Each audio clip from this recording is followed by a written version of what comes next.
LegalizeFreedom.com.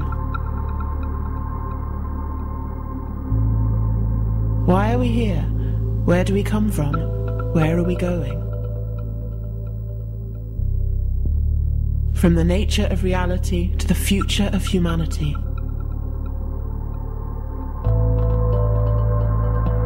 Beyond politics, poverty and war. LegalizeFreedom.com.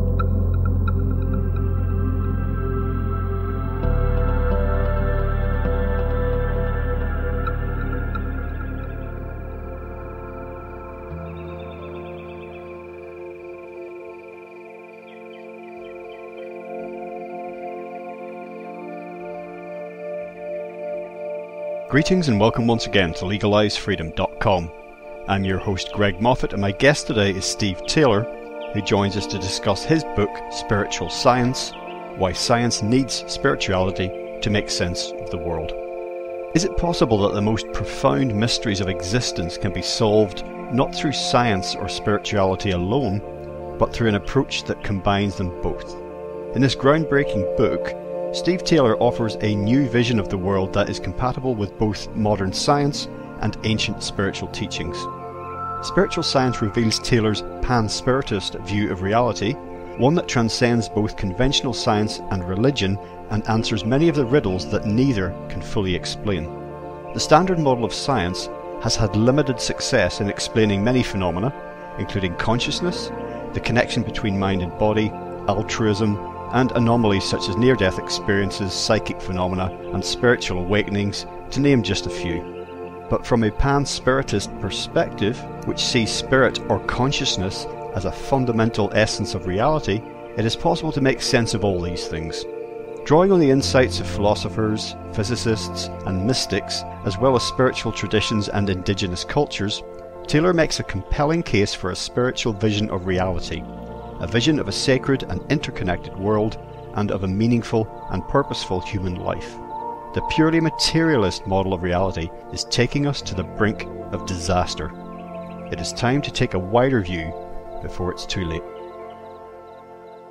Hello and welcome, Steve, and thank you so much for joining us once again on LegalizeFreedom.com. You're welcome. It's great to be here again.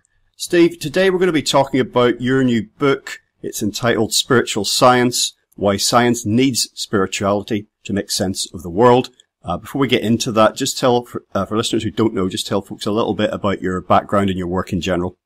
Well, I have a job my role is as a transpersonal psychologist. I'm a lecturer and researcher at Leeds Beckett University, and I'm the author of a number of books on psychology and spirituality, including The Fall and Waking from Sleep and The Leap, and many other books. So I see myself as the someone who's investigating the farther reaches of human nature. Having read the new book, which, by the way, it really is excellent. I think it's your best work to date. It feels like... Thank you. It feels like, not perhaps a summation of what you've done so far, but it feels like something you've been building up to.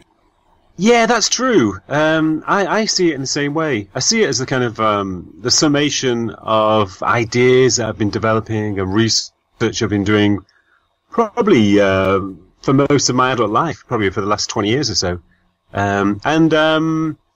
It is partly based on a number of articles I've written as well. So it's kind of a bringing together of lots of different strands of my thinking, and the bringing together of a lot of different theories I've been developing. Now, I always had the idea, and I've read and written and recorded a lot of interviews dealing with science and spirituality, both in the same arena over the years. I've done a lot of work on that. And I always had a sense, even when I was quite young and first reading about these topics, that it seemed to me that over the vastness of time of human history, that there seemed to be sort of a divergence between science and spirituality, depending on the age, and a tremendous dichotomy would be created between them, materialism and religion. But there was sometimes, there seemed to be a convergence, and these things would no longer be strangers, as it were. So it seems, and this seems to be sort of a rhythm that happens over a very long period of time. And it's just really just a theory of mine. I'm not actually stating it as fact, but it does feel, with a lot of the things that we're learning today, that as much as we're living in a very secular age, and there has been an increasing rejection of traditional religion, that what we're learning in science, basically that these two strands appear to be converging again in some way. And of course, there's a tremendous resistance to that. And it's really what your book's dealing with, I think. That's true. I think what happened was that in the 19th century, particularly towards the end of the 19th century, materialism developed as a belief system. And it was based on some of the findings of science. It was partly based on Darwin's theory of evolution. And there was a realization amongst intellectuals, people like T.H. Huxley, for example. They came to the realization that science, or some scientific findings, could be the foundation of a new way of explaining the world, a new belief system, which could replace religion as a way of explaining the world. And so that led to the development of materialism as a belief system. And it's so tied together with science that a lot of people don't realize they're actually different. You know, when you talk about science, a lot of people assume that you're talking about materialism or scientism, you know, science as a belief system. And it is based on a number of beliefs about the world and about human behavior. For example, it's based on the assumption that consciousness is produced by the brain. It's based on the assumption that human beings are basically automata with no free will, that consciousness is a kind of illusion. It's based on the idea that the world can be explained in terms of biology and physics and so on. And a lot of people accept these things as facts, whereas they are just assumptions. They're just really tenets of the belief system of materialism. But I think you're right in saying that at the moment there is a kind of convergence. I think there is a movement beyond materialism which is taking place at the moment, probably over the last 10 or 15 years, especially. The more and more people are beginning to question the assumptions of materialism. For example, the assumption that consciousness is produced by the brain, or that human beings are basically automata consisting of genes and molecules and so forth. And this is partly coming from within science itself. You know, more and more scientists are beginning to turn away from simple materialism. You know, there's a really interesting movement in biology at the moment. It's called the third way in evolution, where a number of prominent biologists are beginning to question, well, not beginning, they've actually, you know, they have actually questioned and discarded the main assumptions of neo-Darwinism. They've realized that neo-Darwinism is too simplistic as a way of explaining evolution. And there are many areas of science where there seems to be a movement beyond materialism and an acceptance of more, of alternative, well, post-materialist, you could say, ways of explaining the world. The materialist view of the world, as you pointed out in the book, answered many needs, and it seemed to, how can I put it, tie up a lot of loose ends. And human beings have a tremendous psychological need for certainty. They want to know what's going on. And with the increasing understanding of the world that science did allow, it was very tempting to complete a few sentences and put a few full stops on things that we did not really have a full understanding of. And I think resistance to some of the new ideas that are emerging do indeed still stem from the psychological need for certainty. People don't like the idea, do not like the idea that we've got no idea what's going on.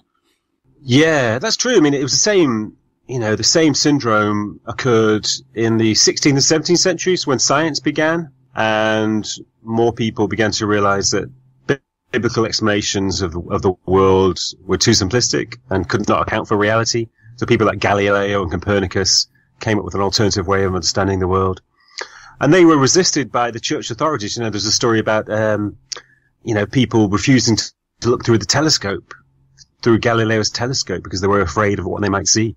They were afraid of their worldview being overturned by the new findings of science. And paradoxically, or ironically, that's happening in the present day, or has been happening for the last few decades, with scientists who refuse to accept the evidence for so-called paranormal phenomena. You know, there's so much evidence for phenomena like telepathy and precognition. You know, there's very empirical, very rigorous, very watertight empirical evidence for these phenomena. But, you know, a lot of scientists refuse to accept it because it contravenes their worldview. And, you know, you could say the same about near-death experiences. There's a lot of evidence that near-death experiences are a real phenomenon which can't be explained in terms of neurological activity. That they do seem to suggest that consciousness exists beyond the brain in some way, or can continue when the brain ceases to function. So yeah, it's kind of understandable that, when you do have a belief system which explains the world, it gives you a sense of orientation. It gives you a narrative to explain where you are. It even gives you a sense of identity, and it even gives you a sense of control. You feel that you can control the world because you can understand it and explain it. And there's a nice term which I sometimes use, which is overstand. When we understand the world, in a sense, we overstand it because we have a sense of control and power over it. So it's kind of understandable that people are reluctant to give that up.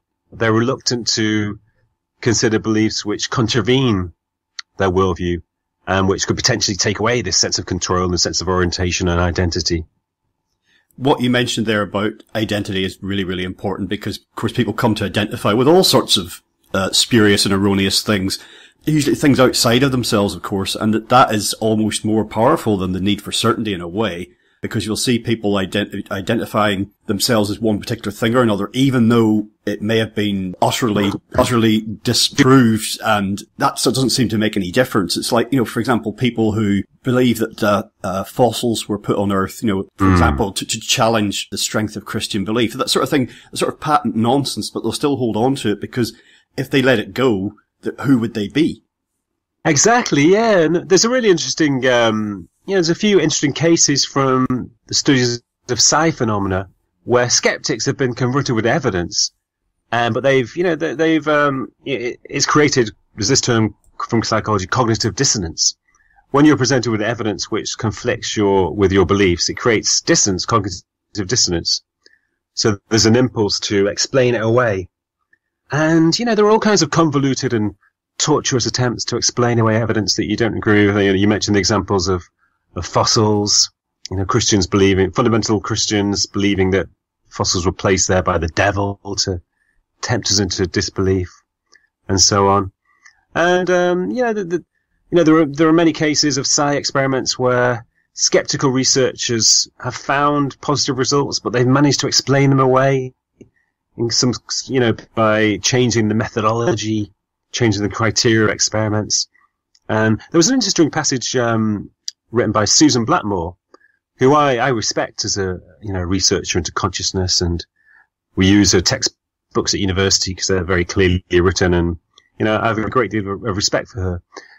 And in one of her books, she writes about when she was invited to observe an experiment where children were being tested for telepathy. And she was kind of like a skeptical observer who was brought in to oversee the experiment. And she found, to her surprise, that the children were getting positive results.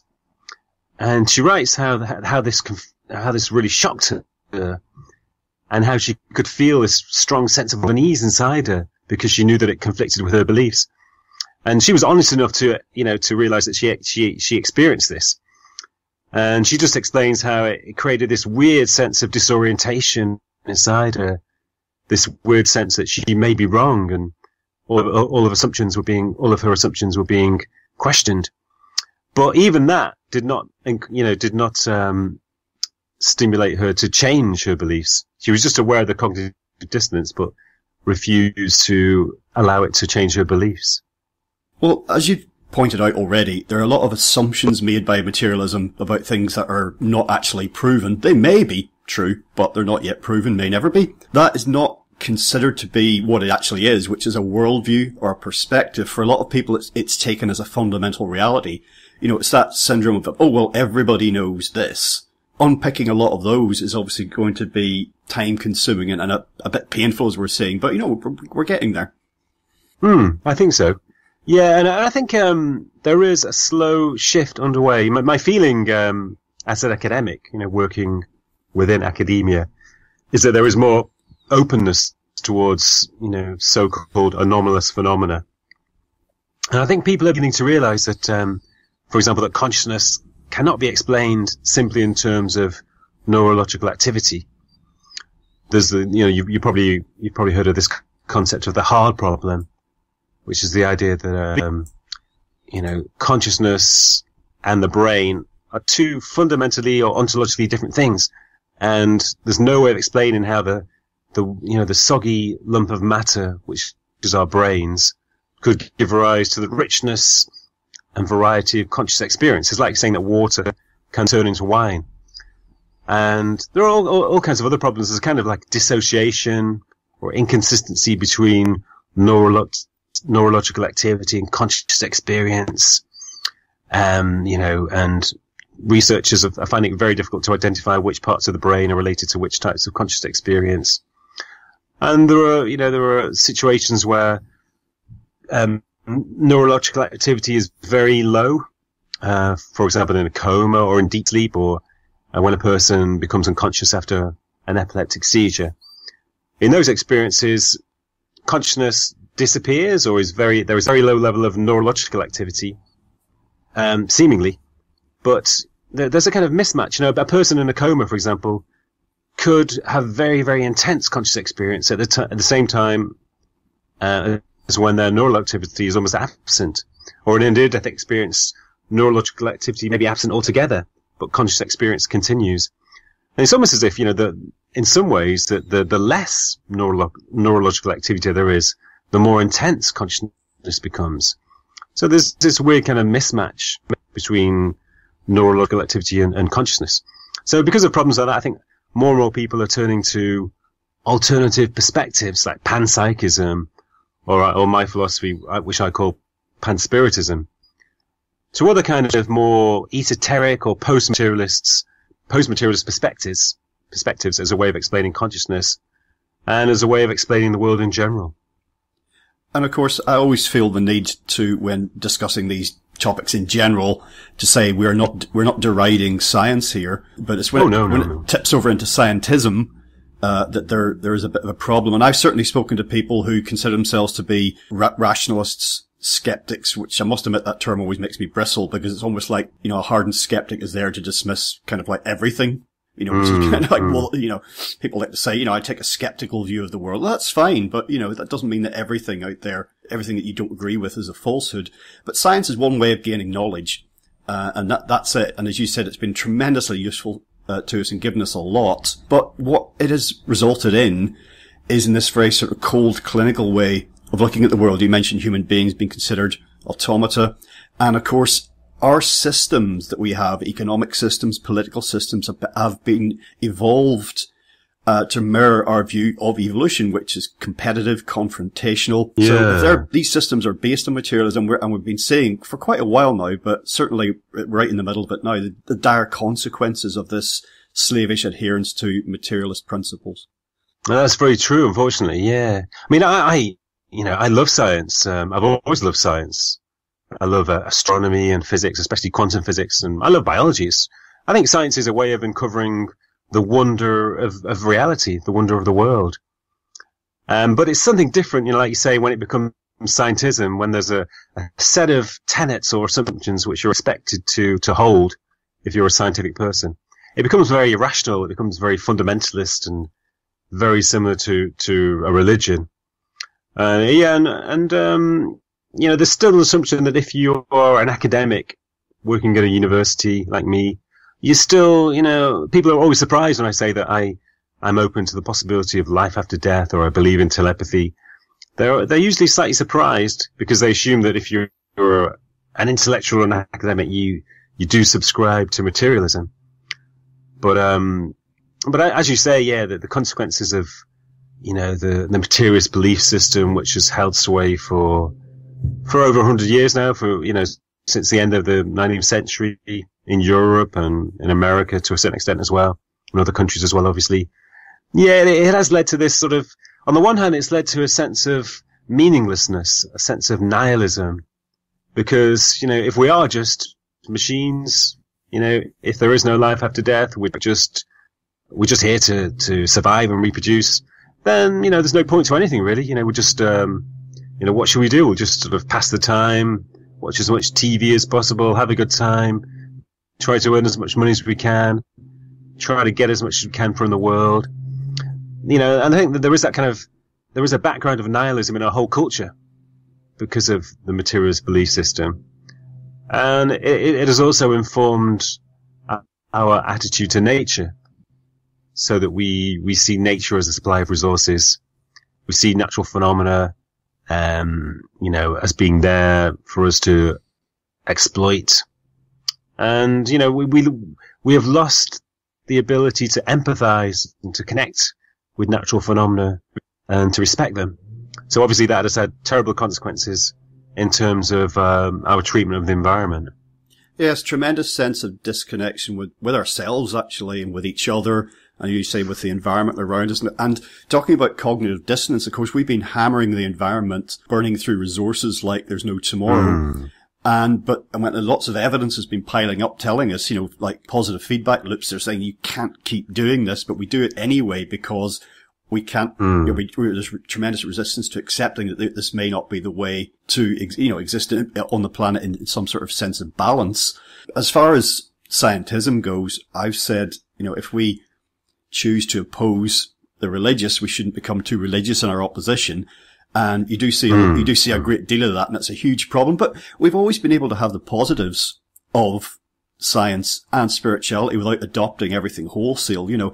As you say, there's lots of scientists in America who consider themselves Christian. They go to church on Sunday. They have a spiritual dimension to their lives, but they spend a week staring down a microscope or whatever. And so we doesn't have to be either or black and white. And I think that's one of the problems that really has led us up to this point. It's like if you're going to accept some of the tenets of materialism, the ones that seem to be logical, make sense, proven, and that you and I could agree on, it doesn't mean you have to take the whole kit and caboodle.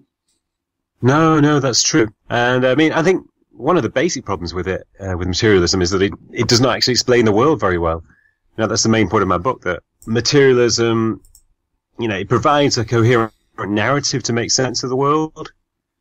That's his main appeal thing. It's this very simplistic narrative that things are made of atoms. Atoms come together to create molecules. Molecules come together to create living beings. Living beings evolve and eventually turn into human beings. But fundamentally, matter is the only thing which has reality, and the mind is just the product of material particles in the brain interacting. And it provides a very simplistic narrative to make sense of the world.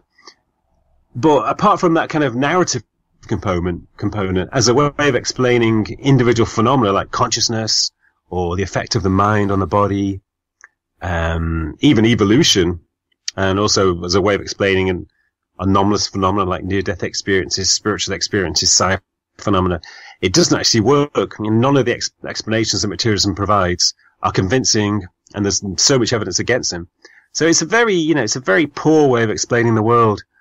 And, the main point of my book is that if you want to explain the world properly, if you want to explain human behavior, human experience properly, then you have to move beyond materialism towards a spiritual perspective. So in terms of explanation, spirituality is essential. You can't explain the world without it.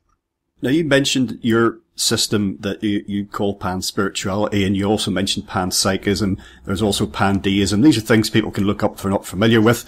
Well, the essential idea, as we've been establishing here, is that consciousness is kind of the ground of being that underlies reality, perhaps even originates reality, creates it. We don't know yet, but we're following our senses here. And that, when I use that term, reminds us then that we do have our five senses are limited. We know this quite simply when we know that dogs and cats can see and hear a little bit more than we can, for the most part, and that cameras can capture things that we can't actually see. So quite where we would get the idea that we have a level of consciousness that's going to be able to figure everything out, I'm not quite sure where that comes from. It's not very it's very opposite of humble. Let's face it. We could do with a bit of we could do with a bit more humility, really. But again, as you say, an age came. We remember back in the Victorian age when some scientists I can't remember who came out with the famous statement, really, that more or less, I'm paraphrasing now, more or less all the facts of existence are we pretty much got them all. We just have to full stop, dot a few I's and cross a few T's, and we're nearly there. Yeah, and that was just before the discovery of relativity and quantum physics, I think. So, that's, there's a certain arrogance in human beings. But again, it's the psychological need, the need for explanation, the need for control. And it's part of the religious impulse too, the religious impulse to have a narrative which makes sense of the world, which makes sense of your position in the world and gives you a purpose in life. It's a very strong human need. And obviously, if you believe that you do have the answers, that you are able to explain the world, then in a sense it's finished. You believe that you have the truth. You know the nature of reality. And yeah, there's an underlying assumption there that human consciousness is objective and absolute, that it does give us a true picture of reality. But as you say, that's obviously nonsense. We're just part of the evolutionary continuum, and evolution will continue after us for millions of years. And just in the same way that our consciousness is more intense than, say, an insect's or a reptile's, we have a more intricate picture of the world. We are able to, we have a greater conceptual understanding of reality than other animals. We probably have a more intricate understanding and awareness of the world than them. But, evolution is going to continue in some form, and millions of years hence, there will be other animals who have a much more intense and expansive awareness than we do. And they'll be able to understand the world in a much more expansive way than we do. So it's nonsense to believe that we are capable of a kind of absolute understanding of reality. There's bound to be much more than we are presently aware of. Well, of course, tremendous power comes with this declaration, or this seeming knowledge that you can understand what's going on, you can explain the world, and that's where priest class kind of arose, I suppose, in the past. It's just, I know what the truth is, if they can learn to predict a lunar eclipse, for example, then it actually happens. It's like, almighty one. And who are the priest class today in many ways? We talked about the dwindling of traditional religions, particularly in the West and in countries modelled along those lines. And of course, there is an increase in religious fundamentalism as well. That's just being pulled in another direction. But that's a subject for another day. But who today are the people that sort of get worshipped? It's a lot of there's a category now in bookshops that there wasn't when I was a kid, and that's popular science. All these people, the sort of like high priests of materialism, they command, like Richard Dawkins is a classic example. They command huge audiences. The books are bestsellers, and people will unquestionably consume this material and take it, as we said, take it as what we said it is earlier, which was like not actually a belief system or a view of the world, but actually, this is something that, even before Richard Dawkins was born and after he dies, this is actually how it is. This much we can start with. Yeah. But actually the idea that there is a force, how can I put it, almost like in Star Wars, there is a force underlying reality, behind it, below it, beneath it, however you want to put it. That's been preserved by religions and mystical traditions over time. And as I said earlier about this convergence, science is hinting at that now in quantum physics. And I know there's been much misunderstanding and misinterpretation of the findings of quantum physics, exaggerating, misrepresenting, some of it deliberate. But the insights that we can take, as confusing as it can be, the insights that we are gleaning from it or seen to be, have not been integrated at all. These things are 100 years now, and even when I was learning physics in the 1980s, we never was mentioned. We heard Einstein's name, and we talked about relativity and what have you, but quantum physics, never, in the 1980s, not even mentioned. Yeah, it's very strange. But you're right, there is, people like Richard Dawkins are the high priests.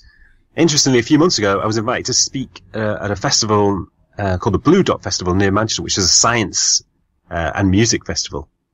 And it was really interesting. And Richard Dawkins was actually there. He was taking part in a debate, in a discussion with Jim Al-Khalili, another well-known sort of popular scientist. And yeah, it was interesting because not just Richard Dawkins, but throughout every debate, throughout every audience, there was this kind of assumption that, we know the nature of reality. We have the truth, and there was a kind of underlying opposition to anything esoteric. Like somebody mentioned telepathy, and everyone went boo or hiss. There was this kind of like fundamentalist opposition to anything spiritual or esoteric, and there was a kind of almost like a self-satisfied feeling that we possess the truth, and there was a sense of opposition. I think fundamentalism always comes with a sense of opposition to other groups.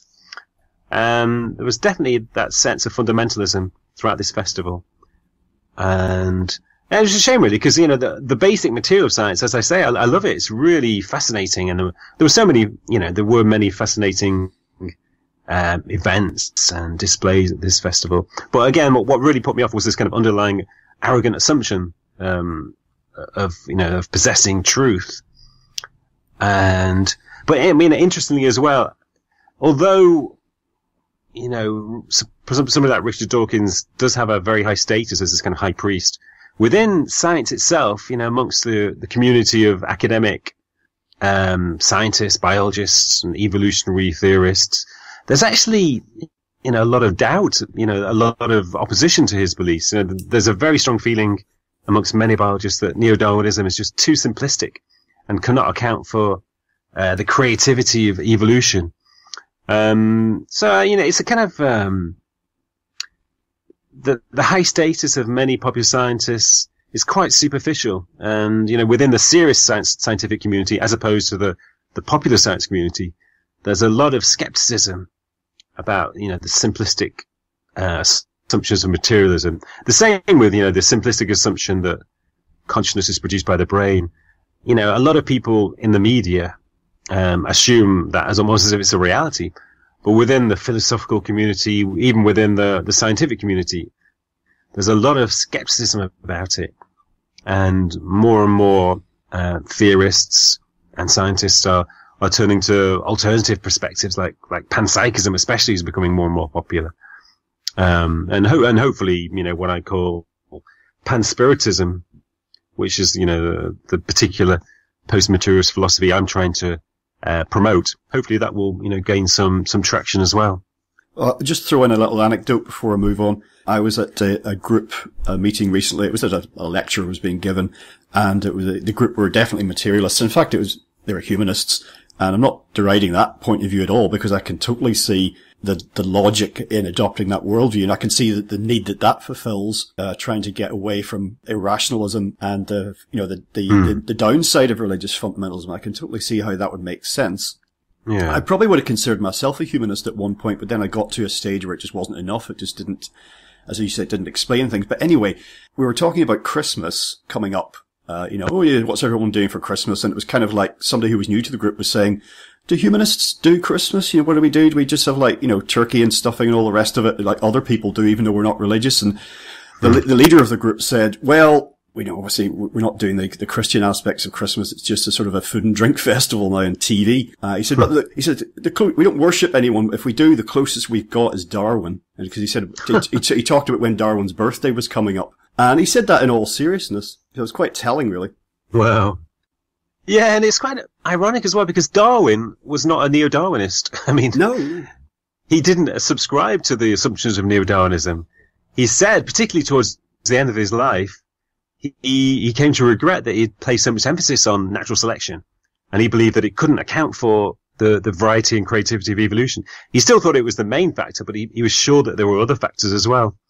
And Darwin was actually, he put a lot of emphasis on cooperation, which is, in the modern version of Darwinism, that's completely obscured. Everything is about competition and survival.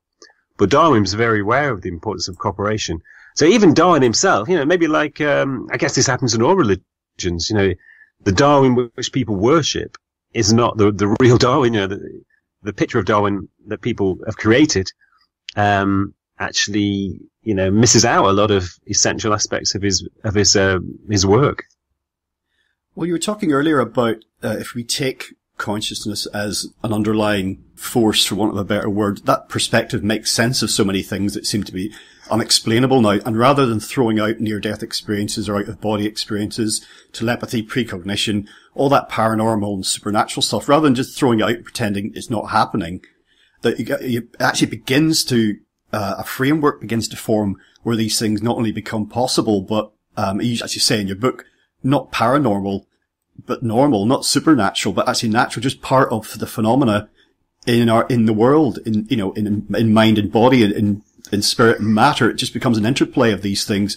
And it's not dangerous. It's just something that's there, and there was a time, of course, in a pre-scientific age or a less scientific age when things that we take for granted now, and we've got a kind of some understanding of, that they would have been seen as myths and magic and just impossible because of the limited worldview at the time. We just have a different limited worldview now. Yeah, I mean, I think the problem with a lot of scientists and a lot of people who are interested in science amongst the general population is that they've kind of, they've thrown the baby out the bathwater. Science has played a very important role in transcending superstitions and providing us with knowledge about, causal mechanisms. People used to believe that illnesses were caused by evil spirits, but now we know that a lot of illnesses are created by simple sort of, they have biological causes. So science has played a lot of, it's had an important role in that sense. But it doesn't mean that you have to throw out everything which is seemingly, which is difficult to explain. Everything which is anomalous doesn't need to be ejected in the name of science. And, and the problem is that, you mentioned quantum physics earlier, and you quite rightly said that a lot of quantum physicists do not contemplate the consequences of the findings of quantum physics. They almost ignore them because they are aware that they would contravene the materialist worldview. So a lot of quantum physics just say, ignore the consequences, just do the maths and forget about the philosophy. But you have to take account of the philosophy. Quantum physics tells us about the fundamental reality of the universe, and it tells us about the most essential level of reality from which all other levels emerge. It is telling us telling us about the nature of the world. And at that level, a lot of paranormal phenomena are by no means anomalous. They are, in fact, a lot of early quantum physicists were very open to the possibility of psi phenomena, certainly telepathy and precognition. And in terms of quantum physics, there's no reason why telepathy should not exist. It's related to the phenomenon of entanglement in quantum terms. There's no reason why precognition should not exist, because time does not flow in a linear way at the quantum level. There's a phenomenon called retrocausation, where events can take place before their cause. And what one quantum theory, it's called the transactional theory, is that quantum events are the result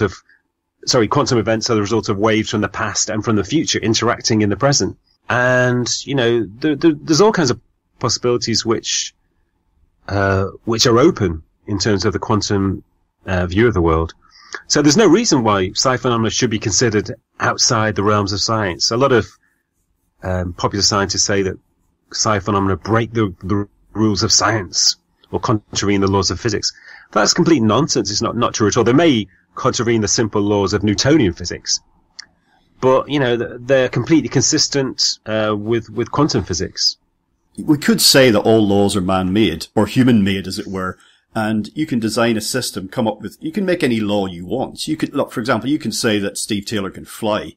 You can just say, that's just the way it is. It's the law of Steve Taylor flying. And you then go and jump out of your office window and see how far you get. You can't just state that things, saying it contravenes the laws of physics, perhaps that suggests that we should expand that view. When you have, as there exists now, so many different and diverging explanations for things, and they just seem to be popping up everywhere, that sometimes can suggest that your fundamental assumptions, your fundamental tenets are incorrect and you need to go back to the drawing board. I think that's definitely where we are now. Yeah, I think so. Yeah, I think that applies to consciousness. There are so many different theories of how the brain could produce consciousness, about which neural networks may be involved or which parts of the brain may be involved. But there's no coherent picture. There's so many contrasting viewpoints that it seems fairly safe to take the view that, the fundamental assumption there is wrong. And that's also very clear with near-death experiences. There's such, when I wrote my book, I looked into all of the different explanations that have been put forward of near-death experiences. And I was just amazed at the variety, the sheer variety. I must have sort of come upon 15 or 20 different neurological or physiological explanations of near-death experiences. And some of them actually conflict with each other, contravene each other. But, and there's really no evidence for any of them. They're all very, very conjectural, very speculative. So I think when that's the case, And when there's actually evidence for another kind of perspective, i.e. the perspective that near-death experiences suggest that consciousness is not produced directly by the brain. I think, when there's so much confusion and lack of consistency and such a variety of different perspectives, you have to reject the fundamental assumption there. It's a good sign that the fundamental assumption that the brain produces consciousness is wrong. Now, some of the most valuable material in your book, I think, is where you talk about mental and physical health, because effectively, whether it's from the placebo effect or neuroplasticity, there's evidence that the mind can affect the body. Mind and matter can interact. And indeed, the brain can be physically changed as well by how you use it or how mind flows through it. Your thoughts basically can affect your brain and body. And of course, there's tremendous resistance to this despite the evidence. And we could once again say that, particularly the placebo effect, that this is accepted by scientists, medical professionals, but it's not integrated. But I think there's some really optimistic bits in your book where you're talking about, particularly at a time like this, when life has become so meaningless for so many people. You get 1 in 10 Americans on antidepressants. We could do with a way to change our thinking, our patterns of thought, and our physical health would improve as well. We see life expectancy starting to decline now in some big industrial nations, with the US being one of them. So, and particularly with you as a psychologist, I think you can see a tremendous potential in this to benefit our physical and mental well-being if these ideas can be integrated a bit more into our society. Yeah, I think you're right. I think, the basic assumption that we are just genetic machines and there's really no purpose to our lives. I think it is at the root of, sort of the collective depression, which many people seem to share. And, in America, there's a big problem at the moment with opioid addiction. And obviously a lot of that is due to factors like the massive overprescription of these drugs, which have caused addiction. And a lot of it's due to duplicitous and corrupt pharmaceutical companies. But I think at a more fundamental level, it's caused by a sense of nihilism, a sense of disorientation and a lack of purpose. And ultimately that comes from the materialist worldview.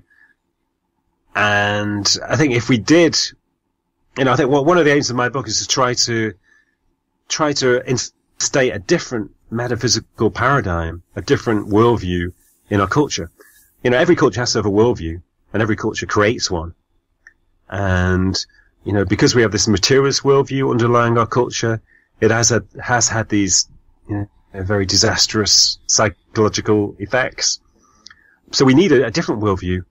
And I think if we did have a more spiritual worldview, panspiritist worldview, for example, which sees, not matter as the essential reality, but consciousness or spirit as the essential reality, then it would have a massive effect on our lives. It would change the way that we look at, human life, the way we see our own purpose. It would give us a sense of meaning. It would also make us more altruistic. I think there's a problem in our society with competition, that, this kind of ethos, partly because we believe that life is fundamentally purposeless, and therefore we want to just get as much as we can from the world while we're here.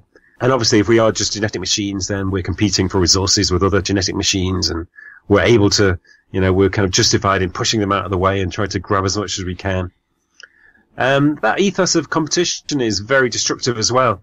But, if you accept the spiritual view that human beings are interlinked, we are part of a network of consciousness, we share the same fundamental essence, and we're able to sense each other's pain and suffering because we are interconnected, then it establishes a sound basis for altruism. It makes altruism natural, which it is. Altruism is one of the most natural aspects of human nature. And it encourages altruism as well. It makes us, it creates a worldview where we see the purpose of life as not to take, but to give. It creates a sense of a desire to contribute rather than a desire to accumulate. And altruism is, psychologically very, very healthy. It creates a sense of connection. It creates a sense of intense well-being. So, yeah, you're right. If we did have a different worldview, if there was a kind of different paradigm underlying our culture, then I'm sure it would have massively positive effects. Well, if you allow that religious ideas or pseudo-religious ideas like karma, for example, do unto others, what goes around comes around, etc. Those things, those sentiments, they're as old as we can tell, and they live on for a reason. And even though people will say, I don't actually believe in karma, if you do something bad to somebody else, you steal, you lie, you cheat, whatever, you may get punished, you may get away with it, but they don't actually think there's any larger consequences in life. But it seems to be a law that, if not unbreakable, it does seem to apply a great deal. You could even point out that what quantum physics is telling us about interconnection is that there might actually be some basis in this, maybe for methods that we don't currently understand, that we do harm ourselves when we harm others. And that there is actually something at work there. Someday it may be, actually, we do actually now have a scientific principle that explains how this could happen. But whether we ever find that or not, there seems to be something going on. Yeah. Well, I mean, I think, in a sense, we are actually each other. We share the same being. We are manifestations of the same consciousness. And that makes us able to sense each other's pain and suffering. If I experience a person or witness a person suffering, a person who's in pain, I feel that because, in a sense, I am them. And my desire to alleviate that pain is very similar to the desire to alleviate my own pain, because we are each other. And so if you hurt other people in a spiritual sense, you do also hurt yourself. And that's why, people who act with brutality and cruelty, as long as they're not psychopaths, I think psychopaths are a different category altogether because they are unable to feel empathy or emotional connection. But, people do suffer pangs of conscience because they are hurting themselves. They feel guilt because they are hurting themselves. And yeah, you're right. Yeah, I think, there is a sense of tremendous interconnection between human beings, and altruism is just a manifestation of that. I think this might be one of the reasons why, or connected to one of the reasons why deathbed epiphanies and revelations are so common, is that if some people who have lived their lives in a particular way, not necessarily being bad people, but just with this overly materialist view of life, that it all has no meaning, that they find, if they have time to contemplate their own death, if they're actually faced with it, and they don't die suddenly, if it's something that you are going to die soon, their whole world could be tipped upside down, and they can change. They can suddenly say, they have a sudden understanding, say, what I did, I should have done something else. This isn't what I wanted. I didn't want more things and stuff. I wanted time with my family and friends, Yeah, that's true. Yeah. I mean, that's another area of my research has been, investigating the effects of encounters with death. They often do have a very transformational effect. They often bring about a transformation afterwards, long-lasting transformation in terms of the way that people live their lives.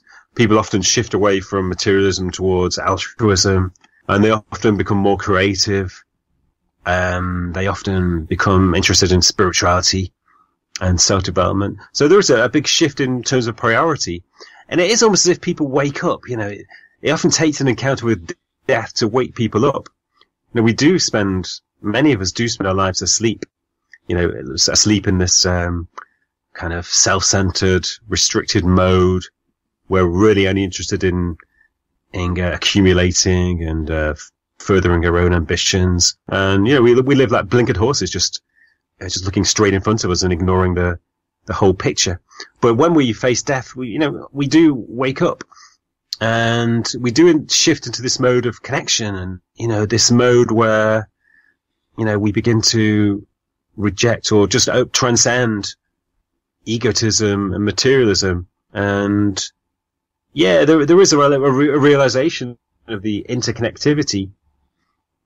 And I guess you could say it's, in a sense, it's waking up from materialism, but materialism both in the sense of consumerism and also materialism in a philosophical sense.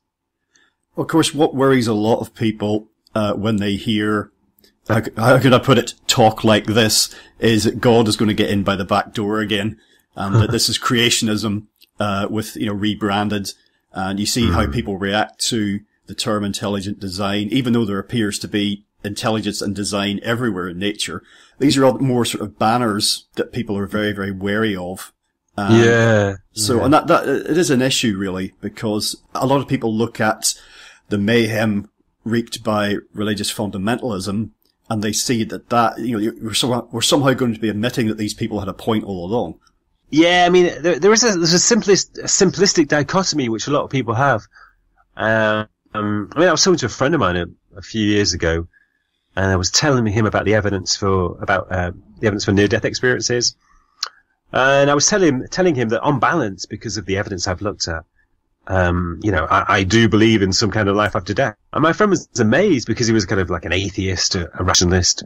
And he said to me, how can you believe in a life after death without being religious? And there's a simplistic dichotomy that if you believe in life after death, if you believe in psi phenomena, then you're irrational, you're a fundamentalist religious person, or you're a kind of creative new age person. There's a simplistic dichotomy between rationality and irrationality. And rationality, it means, according to these people, it means materialism, basically. And a lot of people think the only alternative to materialism is religion. There's a simplistic assumption that maybe a religion or sort of new age craziness. But obviously that's not true. There's a massive, area between those two extremes, or beyond those two extremes. And, that's the area where we need to head towards. And, that's the area which I think we are moving towards collectively as a society. I think there is a natural movement towards a post-materialist view which transcends both religion and materialism. I think another issue is that if you begin to contemplate or consider that there might be a direction in evolution, that there might even be some sort of purpose, even if it's not very well articulated at the moment, if you just sense it but you can't really express it, what starts to come with that is a sense of responsibility towards all life on Earth, other people, towards yourself as well. Actually, you have a lot of control here, and I think that people don't like that idea. A lot of people don't want to step up; they want an easy life. If you thought that all of this had some kind of meaning and purpose, that would be an awesome revelation. How could you not? How could you not change in the wake of that? Yeah, that's interesting. Yeah, it's an interesting point. Yeah, I mean, I personally think that, as you say, if you reject neo-Darwinist theories of evolution, it doesn't by any means mean that you have to be a creationist. And in fact, as I said before, there are many modern biologists who do reject neo-Darwinism, obviously without being creationist. But, the alternative view is to see that there is some kind of creative impulse in life itself, some kind of impulse to move towards greater complexity and order. And it's just inbuilt within living systems. There's just a natural tendency to move towards greater complexity. And in my view, it emerges from fundamental consciousness itself. It emerges from spirit. Once matter emerges from spirit, it moves naturally towards greater complexity. I think there is an inbuilt dynamism, an inbuilt creativity within fundamental consciousness itself. And it just, that even at the level of matter, there is an instinct, there's an impulse to move towards greater complexity within physical systems, which leads to atoms and molecules, and it also leads eventually to the development of life itself. And once life itself comes into being, then this movement towards greater complexity expresses itself in evolution. And there are lots of phenomena in evolution. There's a phenomenon called adaptive mutation. And it's a finding that, again, it's a very well attested phenomenon. Millions of, well, maybe not millions, but dozens, hundreds of papers have been written about it. It's this sort of strange, creative way that mutations occur. They occur when they are needed. They don't occur randomly. They somehow occur in the right circumstances in order to deal with certain challenges in the environment. And there's a phenomenon, the same phenomenon can be termed non-random mutation. There's a growing realization that evolution just has this natural creativity within it. And, that obviously takes us beyond neo-Darwinism, but it doesn't take us into creationism. It's something different. It's just a more complex view of evolution. So I think within us as human beings, we have this impulse to grow, to move towards greater intensity of consciousness. I mean, evolution on one level is from the beginnings of life. It has been an expansion and an intensification of consciousness within living systems, within living beings. And that's happening within us. We have this impulse to expand and intensify our consciousness, which often expresses itself within spirituality, within, it expresses itself in an impulse to follow spiritual practices, to follow spiritual paths, so that we can expand our consciousness. And essentially, that is an evolutionary impulse. So in a sense, we are carrying the process of evolution forward within our own lives. And as we do that, we're helping a whole species to develop collectively. We're sort of furthering the collective evolution of the whole human race. And that does carry a great deal of responsibility. I believe that unless we shift collectively towards a different way of experiencing the world, a different mode of consciousness, which is essentially an evolutionary shift, I believe that unless we do that, we're probably not going to survive as a species. So we are responsible for the whole human race. What we do within our own lives can potentially contribute towards this evolutionary shift. You speak about the shift coming to fruition. The question, how shall we treat others, that eternal question? Well, I think the answer is there are no others, really. We do live in a participatory universe. And the materialist view seems to be, I think we can definitely say it has facilitated a growth phase. It has been a great aid to get us from, one place to the next place, but it's not the omega point, to use that term. And we do now urgently need to okay, guys, we need to move on from this. We haven't arrived, and I don't think anyone looking out at the world or looking on TV would somehow think that this is the best it can get. We're here now, we've arrived, and it's just a matter of time before everybody in the world has air conditioning and a fridge and 2 cars. We're not a finished product. Yeah, that's true. I think that's one of the assumptions of materialism, that we have finally arrived at truth. After many centuries of ignorance and superstition and irrationality and religion and simplistic views of reality, we've finally arrived at reality. We know how the world works. We have an understanding of the world. This is the truth. But it's obviously nonsense. There is we're still obviously in the midst of in a process of discovery. And that's why it's such an exciting time at the moment, because we are in a phase where materialism is shifting, it's moving, we're moving beyond it. And it's a very exciting time. There are so many interesting areas of science, particularly quantum physics, but also there's a phenomenon called quantum biology, which is investigating how the phenomena of quantum physics, how quantum phenomena affect the macrocosmic world. And some biologists believe that that's the way to explain phenomena like the migration of birds or photosynthesis, the sense of smell. They believe that quantum processes are involved in the macrocosmic world. And there's so much interesting research into near-death experiences, into psi phenomena. And I think we're reaching a tipping point where materialism is going to collapse in on itself. It's no longer going to be tenable. And then we are going to shift into this new, more holistic, more spiritual view of the world. And there tends to be a delay and a lag with these things, doesn't there? It's like trying to turn around an oil tanker. You just can't turn it on a dime. It takes time.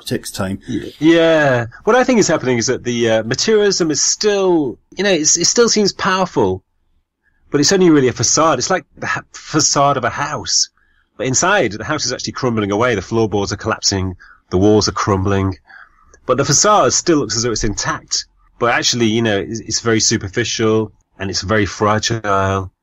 And soon, the facade itself will collapse. And then it will be very obvious that materialism has been transcended. Well, I think you could even say that the different stages of grief that are well documented, that maybe hardcore materialists will go through some sort of process like that before there's a kind of acceptance that all the answers aren't in.